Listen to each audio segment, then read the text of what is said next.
I'm ChosenArchitect, and this is All the Mods 9 to the Sky. Now, over the last couple of episodes, I've been prepping myself for build day, and it's one of my favorite parts of the series is where I start to sort of come together with an idea of what my base is ultimately going to be. And to prep myself for all of that, we ended up setting up a storage system that's a little bit bigger and also wireless access to that lectern last episode. So we now have access to all of our items in one place, which is great whenever you get into building, because there's nothing worse than needing to run back over and over and over again to just grab some more cobble when I can just right click on my enchanter's eye and open up my inventory. So now that I have all of this infrastructure in place, today I want to set up power a little bit as well as we start to sort of work on what our base is ultimately going to be designed as. And I did hint a few episodes ago about the sort of design that I had in mind. I kind of want this massive area with multiple nodes around the outer edge, and I think I figured out what those nodes are going to contain. And this base is going to be very biosphere kind of related, at least at the start. So what I want to do is each one of those nodes, I want to contain a different biome. And all of those biomes can be generated within ours, or at least in addition to ours. So I have all of the individual islands over here. These are all the rituals for different island types. And for example, this one will generate a mangrove swamp. This blazing island will end up generating, I believe, an archwood forest. We have this one over here, which will make a cascading archwood, I believe. Does this one change the biome? Some of them do change biomes. Oh, this is the one that it doesn't mention it, but it changes it into a warm ocean. This one is the vexing, which turns it into a mushroom island. So there's all kinds of different ones. And then you also have the regular ones from Ars Nouveau. This can be turned into a snowy plains and can also create a plains. So we have a cold biome. And then this one can be turned into two different types, a desert and also a badlands biome. And then of course we also have the village island. So now this island I do still have to deal with. I'm going to basically convert this or reconvert this back into a plains biome to kind of refresh us, because the only reason we made this island as of right now was simply to get ourselves some ink sacs. But now that we have ink sacs, we don't really have to worry about having this island anymore, and it's going to give us the blank template that we had initially to be able to build from. And something else to note, these little things right here are actually the things that are needed to augment the other ritual to be able to make, for example, a snowy plains. You kind of need this in the first place in order to even make those other biomes. I am, however, going to take some of the kelp and all of the other goodies that may exist in here that I can sort of save for later. Now, to convert this island back to a regular plains biome, I'm going to need to set up a similar ritual to the one I used to actually create this island last episode. And for that, I need a source jar, and then I need my plains island. This is going to be regular plains. Now, the interesting part about this is by default, it is a 7x7. This is going to take up the space for, but this island right here was actually, I believe, a 14x14. Well, it's a 27 by 27, but a 14 in radius. So I need to use, to be able to increase that range, I need to bring this up by 7. So I can just increase the range by augmenting this with source gems, and that actually increases the radius, and you can go quite far with this. But as soon as I activate this, this should convert this particular biome here and hopefully fill in all of this dirt, all of this water. But it should be able to fill this whole thing in while also converting the biome back to plains. Don't worry though, because we will end up bringing this island back whenever we get to building. Now, in the process of cleaning this up, I have well discovered that I probably should make myself a magnet. And there is a simple magnets mod in here. This one can pick up blocks up to 5 blocks away. And then we have a more advanced one, which we can automatically upgrade to even at our current point. And this one will pick up blocks up to 11 blocks away. And this can make its way into a charm slot, and you can set a hotkey for this. By default, it looks like the magnet is set to H, but I like to set it to the plus on my numpad. It's a really convenient key. So now with that all set, I can toggle it on and off, and there's a nice little notification. So with that, it's now back to clearing this up. And by the way, if you hold down Control and the grave key, you can actually scroll wheel or use your arrow keys to go up and down through a list of predefined shapes for your vein miner. So you can set it to a small 3x3 to give yourself a little bit more control, especially since I'm going to be dealing with water and I've got to fill this in. I'm going to be going through here with a 3x3 just clearing this out slowly but surely to make sure I don't leave any water behind, because that would turn into a huge mess. You know what? While I'm cleaning this up, this would be the perfect time for a time lapse.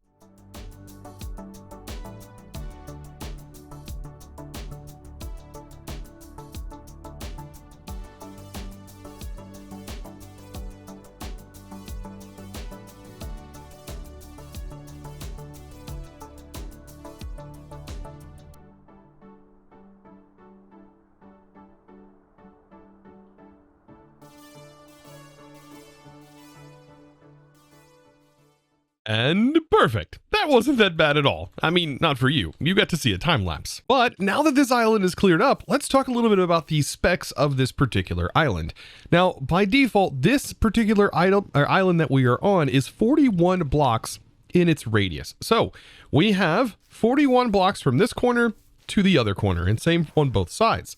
Now, I kind of want to take the dimensions of those islands, and then I want to use that to determine my actual island size. So those islands are 27 blocks wide. So if I multiply that by 3, I get 81. So I think I want my base island to be 81 blocks in a circular pattern. Now that would be a huge undertaking to do by hand. And so there's mods that can do it for us. But we're going to have to dive a little bit into some better power before this is even viable. So the first thing we need to do is jump back into our quest and jump into the Getting Started 2 section. And this is where we're going to dive into the metallurgic infuser. And the way that we're going to actually power this is from the generator that we made on the first episode, which is our coal generator right over here. Now, I typically like to make 2 of these, so I'm going to place 1 on each side of my generator. And this accepts coal. And something to sort of note, I do recommend having yourself some diamond mesh and also some gold mesh. And there's good reason for that. Believe it or not, if you are sifting gravel, you get better coal drop rates from the gold than you do the diamond. And there's actually several more bonuses. You get more gold drop rates in general from the gold mesh than you do the diamonds. So the diamond may not be the best mesh to just constantly run. There are other things that you get actually more of if you just run the gold version. Now, the reason I like setting up 2 of these is because on one side, I can go ahead and start making a very special kind of processor that is a part of Mechanism. And so that is going to process up and is going to require iron. So if we take a look at the things we're going to generate, we can make this infused alloy, which is what is used for that iron. And then we also have the basic circuits. Now the basic circuits use double the amount of redstone. So that's why I have 32 redstone for 16 osmium. And then it also uses osmium. So that's why I like to set both of them up so I can have both of them running, as both of them are going to be needed to get into the basic part of Mechanism. And this is going to grant us access to some very, very decent power. And that power is going to be in the form of, you guessed it, wind generators. Now, these are a little bit expensive at this particular stage since we don't have all of this stuff automated, but 2 energy tablets will get us a wind generator with a little bit of osmium. And this one wind generator should generate quite a bit of RF for us. Just by simply placing it down, it's going to automatically start generating power. And this is free. This thing is generating 34 RF per tick, almost 35 RF per tick or power per tick. And with a few of these guys chained together, that can be quite a bit of power early on. Something to note though, if you are higher up, I believe this can output quite a bit more power. Placing it way up in the air comes with its own downsides of, well, how do you just get the power back down?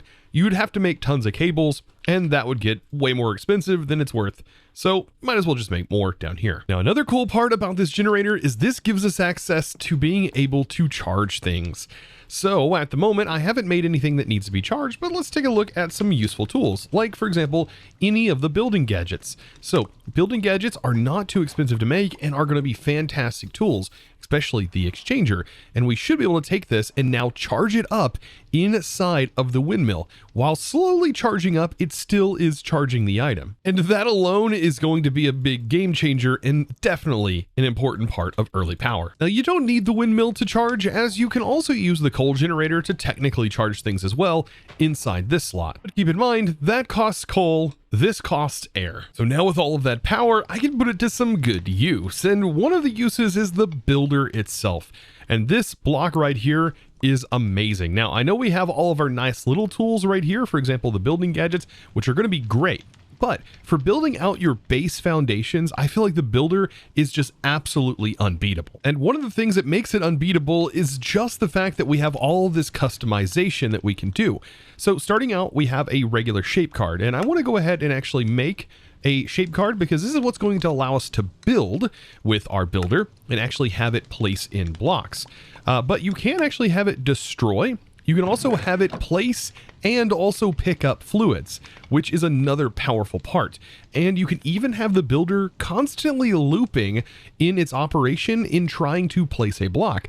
And you can have another builder, for example, looking for a specific block to break. So you can use it as a placer and a breaker. With all of that functionality, I mean, it's just up to you to figure out how you want to use it. For me, I want to use this to build out a basic sort of idea of the way I want my base to be laid out. So what I need to do is I've located the center point of my island.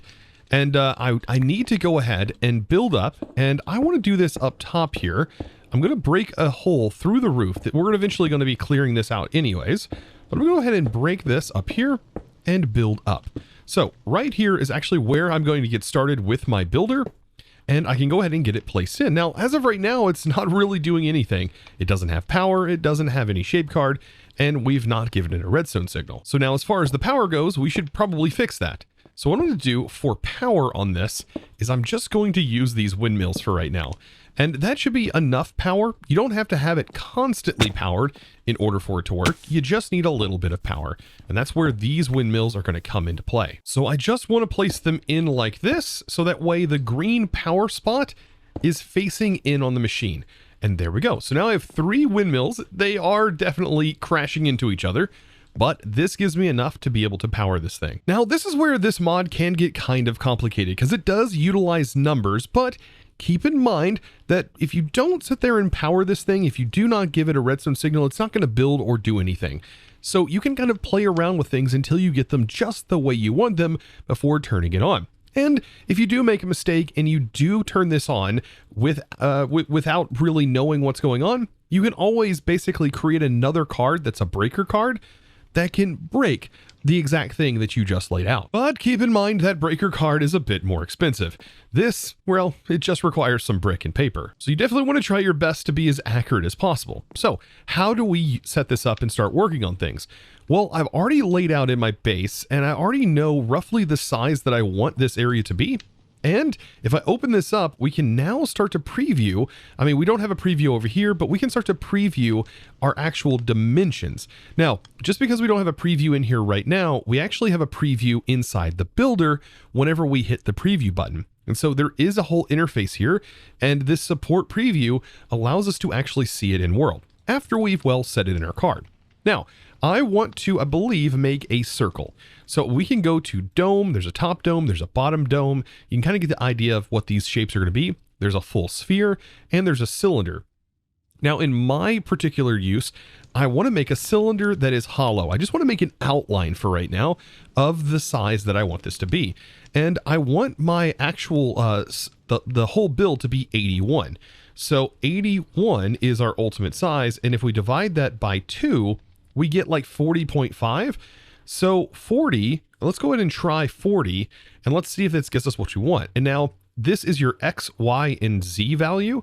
So this is going to be your vertical, and the top side is going to be how big vertically this is going to be. So how many blocks up, and down here on the offset is actually where it is positioned in correlation to the builder itself. So now there's a good reason for why I actually want to play around with this centered directly in the base. So that way we don't have to play around too much with the sort of spacing of where everything's at. Really, the main numbers we're only going to be worried about are going to be this number right here, the middle number, and our dimensions, all these here, and then also the middle offset, which is going to be our Y value offset, determining how high up or low it's going to be. So let's go ahead and right off the bat, let's set this middle section to 1 for our cylinder. And if we know what the shape of a cylinder is, we can kind of get this idea in our head. The hollow is going to mean that it's just going to be the outer band of blocks. If we set it to solid, then it would actually fill the entire center part of our cylinder. But I just wanted to leave it to hollow. This is going to create a circular ring that is going to be in the horizontal plane. So I now have this set up. And I'm going to go ahead and leave my offset 0 for right now. And if I place this inside, we can actually go ahead and preview this. So by hitting the preview button, I can now get an idea of how big that 40 by 40 is. And I notice right off the bat, that's not the size I want. So is 81 going to be the size that I want? Well, if I go ahead and undo that preview, I can actually edit this in here, and notice this does have an offset value. Sometimes you're going to have to clear this because there is a weird little bug with that actually generating, because I think if I now display this, it looks like it is staying in the same position, but that's something to keep in mind. These should be set to 0, and that should be how it is. But let's set this to 81 and 81, so that way we have a better understanding of how big we want this. Now, I've already laid out how big an 81 by 81 would actually be. And so if I walk all the way out here, we should see that this hopefully makes it right to the edge of this block. So the way when I look up, we should see it right there. And as you see, this is exactly where we want it positioned. Now, there is a little bit of a problem though. It is a little high up, and that's not exactly where I want it. Instead, I want to go down. Now, a way that you can judge this is by determining how high you are up off the ground. So I'm 1, 2, 3, 4, 5, 6, 7, 8, 9, 10, 11. It looks like 11, 12 blocks, 13 blocks. So I'm about 13 blocks up.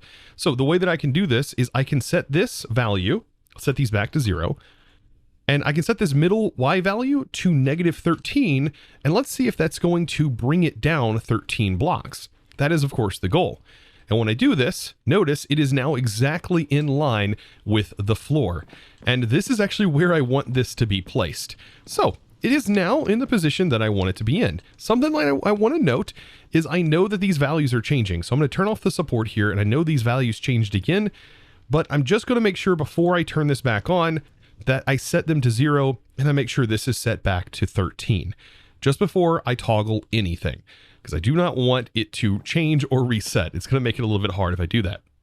So to get this to place in, what I need to grab now is like a barrel, some sort of inventory. I just want an inventory that is connected to it, and you place the inventory that it's going to work from on the top, which is perfect. And then we just need a lever, and we need to determine what blocks we're going to use for this. So lever is going to be how we actually turn this on.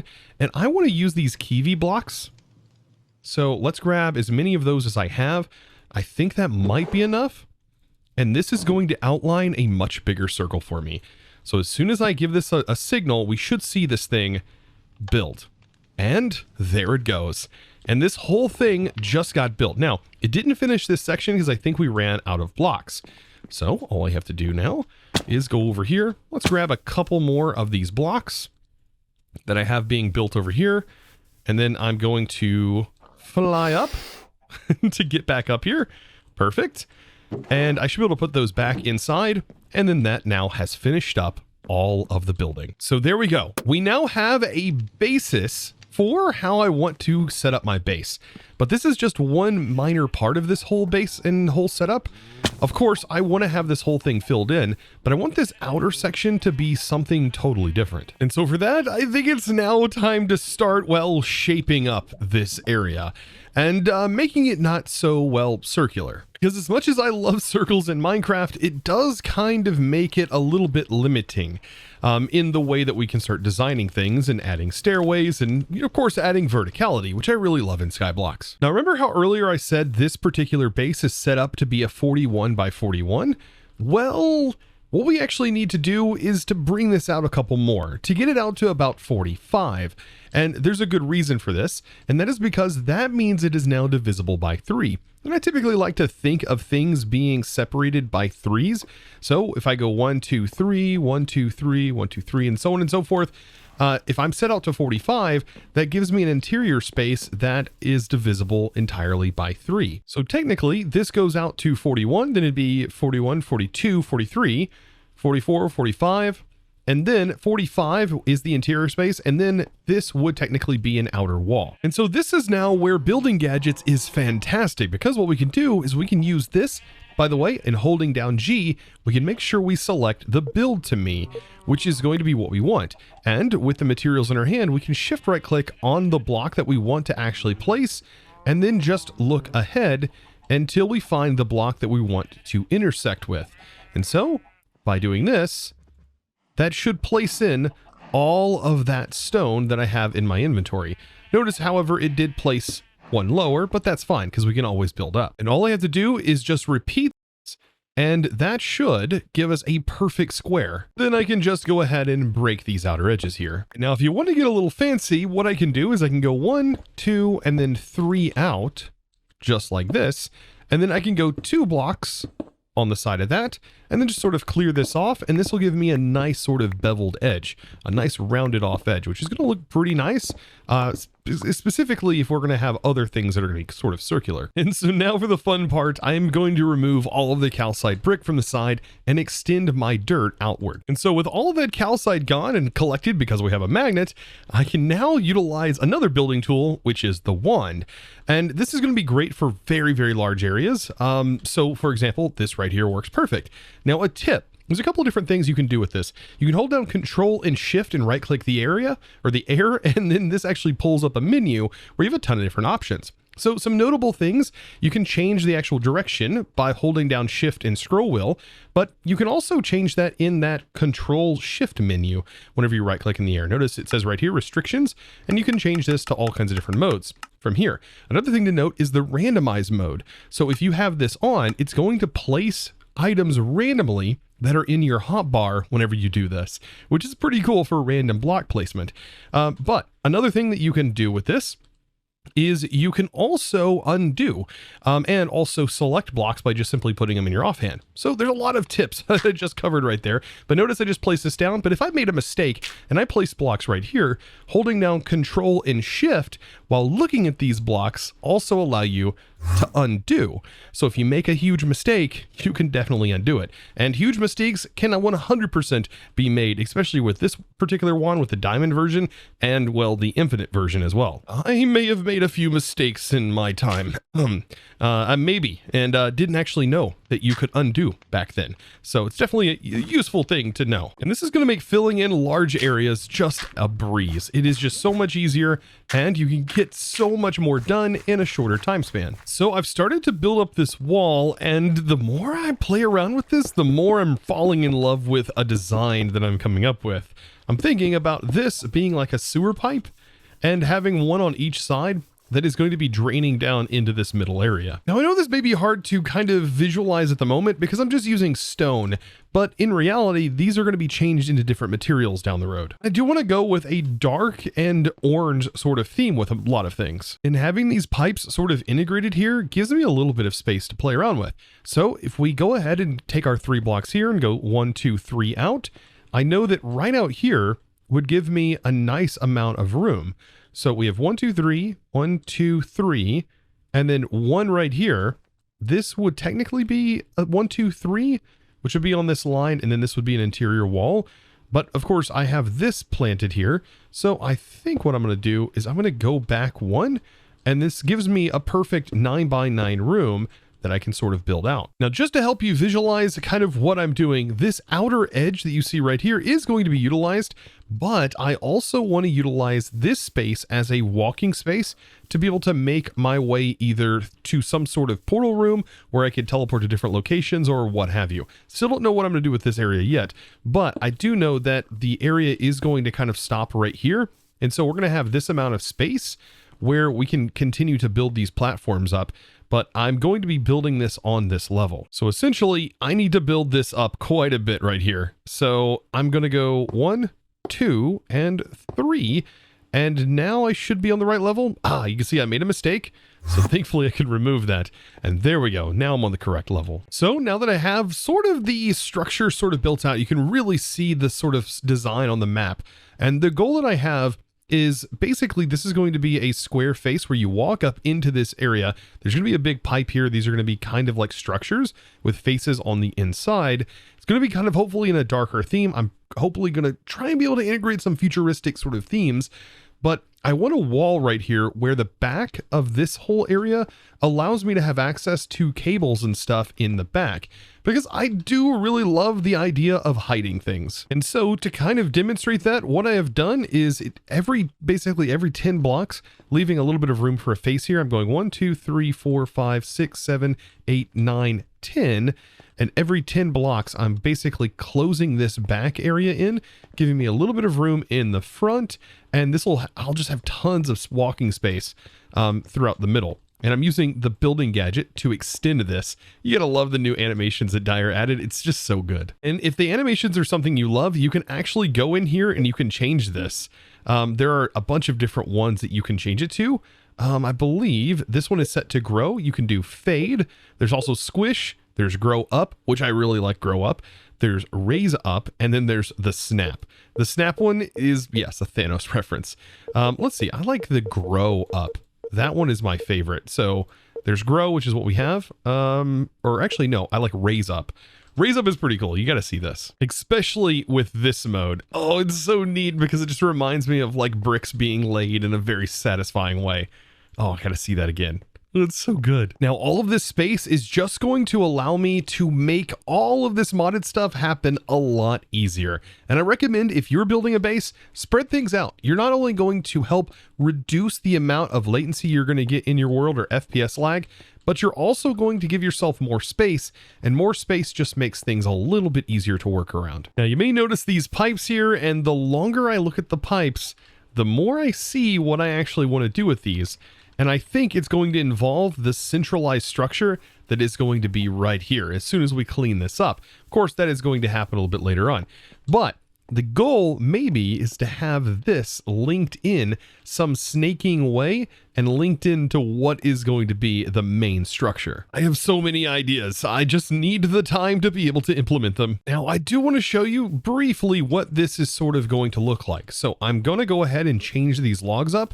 And what I can do is vein mine, hopefully vein mine strip them. It doesn't look like the vein mine strip works with this particular Paxel, but it should, I think, work with a regular axe. Let's go ahead and find out. Let's grab an axe. Does the strip vein mine work with a normal axe? I really hope so, but we can actually EMC these logs. Ah, yes, it does work with a regular axe. So, perfect. So we can just use a regular axe, and this is going to be one of the accent blocks. So you can see right here, this is going to be orange, and it's going to be mixed with some darker materials. So now after getting my foundation sort of lined out, I think it's time. It's time to tear the building down. I know, the place of safety, but this place has got to go, because by next episode, I'm going to start working on what is going to be the center structure. So that means it's time to clean everything up and to put it into storage. Now it is done. Well, sort of. The building and stuff is gone. There's still a few more things to handle, and one of those is actually the mobs. And there is a mob yoinker that we can actually use for this. So this is a nifty little guy that we can go ahead and create a couple of. And I just want to grab 2 of each of these types of mobs, so that way we don't have to worry about spawning them in later. But you just basically walk up to them and shift right click, and it stores the little fellas inside of a cage. Yeah, a handheld cage. Yeah, let's call it a pocket kennel. It's what it is. So now, after cleaning everything up, I think there's only one thing left to do, and that is to make sure this whole area has sufficient light that will allow me to remove the torches. And we can actually do that with the Torchmaster mod. So within the Torchmaster, there is a mega torch which will allow us to prevent mob spawns altogether. But the main thing I want is the feral flare lantern, which will allow me to light up a large area, and it will just automatically choose the darkest spots. So I'm going to make a few of these, and I'm going to start to strategically place them in. And this is going to be the perfect time to use this balloon on a stick, because I do want these sort of hidden. So in each corner, I'm definitely going to place them down, and there we go. Perfect use for that balloon on a stick. So I think now at this point, I have everything cleaned up. I have a lot of stuff in place, some places to plant some farms, because mystical agriculture, believe it or not, is going to be in the works. So that's definitely something that I'll be getting into very, very, very soon. So now that I have the blank template, I've got this kind of outlined here, and I'm starting to feel a bit more comfortable. Now that we have the massive area to sort of work with. And I even have new friends showing up, like the Drigme behind me. So now something to just keep in mind, all of these colors are not set in stone. This all may end up changing. You know, given some time, I'm going to do a little bit of figuring out what sort of color palette I want to go with. And definitely all of this grass that's around here is going to eventually be changed as well. Also, this might end up becoming a little bit more terrainy, where it's going to be a little bit rougher and not all just straight flat. I really wish I could just convey my entire idea, but it's going to have to come with time. So bear with me as we work our way through the episodes, and well, be sure to click that subscribe button if you haven't already, and give this video a huge thumbs up, as that is one of the best ways to make sure you'll find the next episode when I do publish it. And with that, I think it's now time to thank the amazing supporter of today's episode. And that huge thanks is going to go out to Minzy. Thank you so much, by the way, for your amazing support by choosing to support me over on Discord by becoming a Discord premium member and supporting me in one of the best ways possible. And I'm going to be upgrading this signboard, by the way, very, very soon by getting into some ComputerCraft and showing you how I can actually display these in ComputerCraft. It's pretty darn cool. And that's going to be something we set up very soon, especially now that we have sort of a base coming together. And with that, I look forward to seeing you in the next one. And of course, as always, thanks for watching. Bye!